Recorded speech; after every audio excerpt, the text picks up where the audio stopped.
dali.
Friends, you have come today at the invitation of Vincent and Lourdes to share the joy of their wedding. The outward celebration you shall see and hear is an expression of their inner love and devotion to have in their hearts. Jesus Christ reminds us at the beginning, the Creator made us male and female and said, "For this cause a man shall leave his father and mother, and shall cleave to his wife, and the two shall become one flesh." In the beginning, when the Lord God formed out of the dust of the ground and placed him in the Garden of Eden, Adam was lonely. So the Lord God made a companion and a helper for him. When Adam saw Eve, he was never lonely. God can lead us to our life of companion. Today, God guided Vincent and Lourdes in this moment, has blessed their love and brought them together.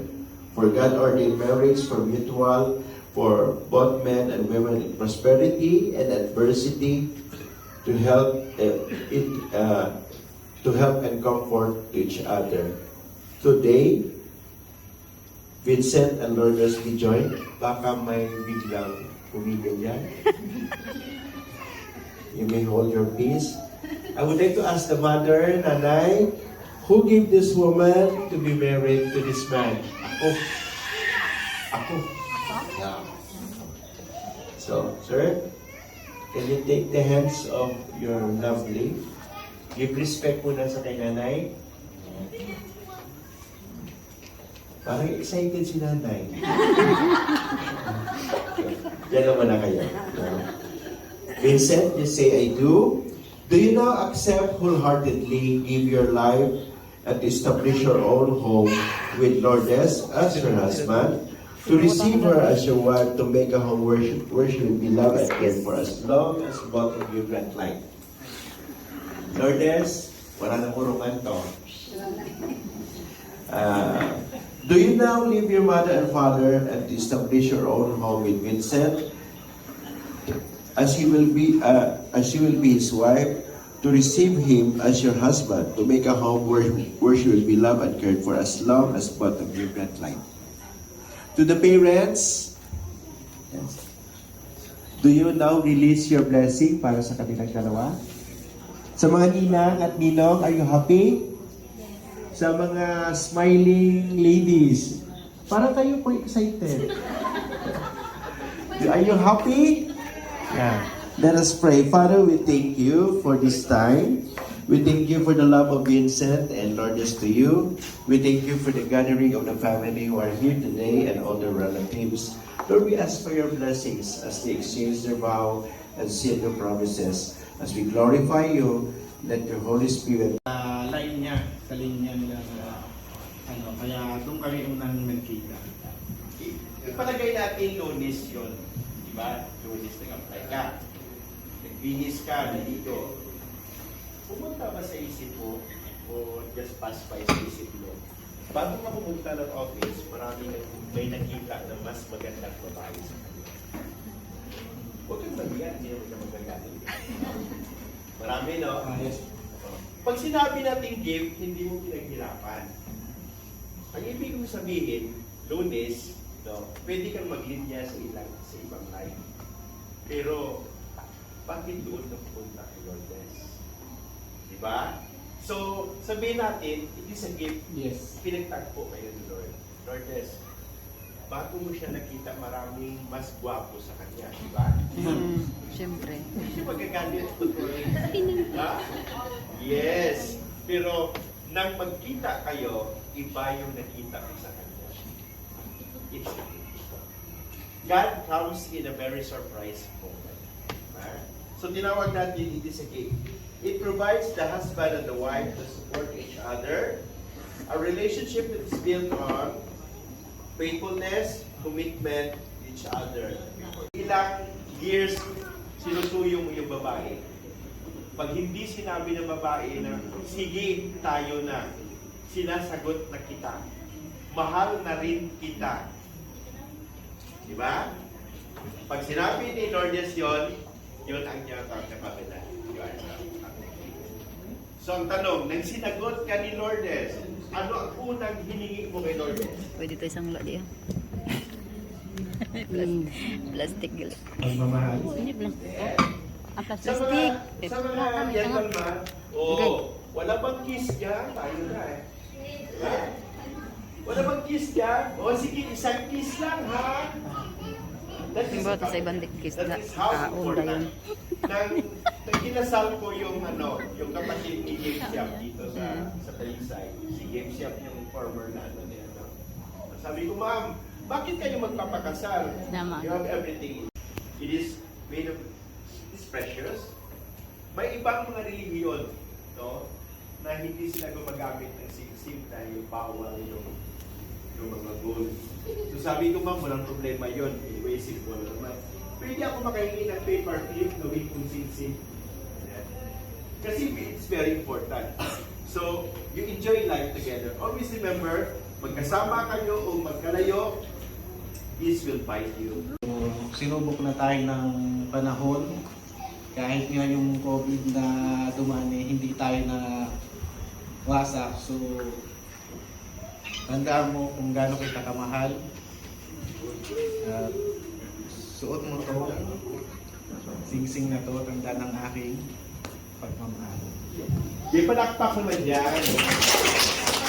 Simple pero tusok sa puso. Lourdes, tinatanggap ko kang sing-sing nito bilang tanda ng pagmamahal kay Vincent.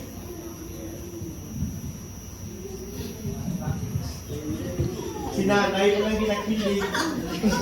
Excited. Okay lang na ito. Vincent, tanggapin mo yung ring na ito. Patunay na kung gaano kita kamahal. Dinala kita dito para pakasalan mo ako. Wala ka ng choice. Appreciate ko lahat ng mga ginagawa mo sa amin. Maliit man malaki, hindi ko man yun na ipaparamdam sa'yo. Pero thankful ako kay God kasi ikaw ang binigay sa amin. I love you. Tanggapin mo yung sinasabi ko. Thank you very much. You may now take your seats. Swerte ako kasi ako ang mahal niya. You know what? May kanta tayong isang linggong pag-ibig. Lunes, nagkita sila. Martes, nag-Jollibee sila. Miyerkules, nag-Macdo sila. Huwebes, medyo nagtampuhan. Biyernes, anong ibig kong sabihin? Even the Bible is telling, who can control emotion? Wala. Yung pag-ibig, kahit sabihin mo pa araw-araw, I love you, mahal. The veil represents covering the head of the... somebody will assist para mas mabilis. Sino yung may alam dyan? Okay. No. Sa babae lang. Okay. It covers the head of the girl that represents your submission, Lourdes, to Vincent and to God. It is pinned at the shoulder of the groom. Yan. Dito. Sabit mo. Yan. Sa shoulder, which represent Vincent, you are a good provider. I know Vincent is a good provider for the family. Tama ba, Lourdes? Yeah. That symbolize the cord and the veil. Don't allow anything to disturb your marriage. Amen? Always be careful. One man, one woman. Hindi pwede yung man to man, lalaki sa lalaki, babae sa babae. No? At yung pinakamahirap, ngayon, hindi pa dito nangyayari so much sa Pilipinas, but it is now happening. Pero sa ibang state, yung hayop kinakasal sa tao. That is what we call bestiality in the Bible. Binigay na ng warning ni Lord yan 2,000 years ago, huwag kayong makiapid sa hayop.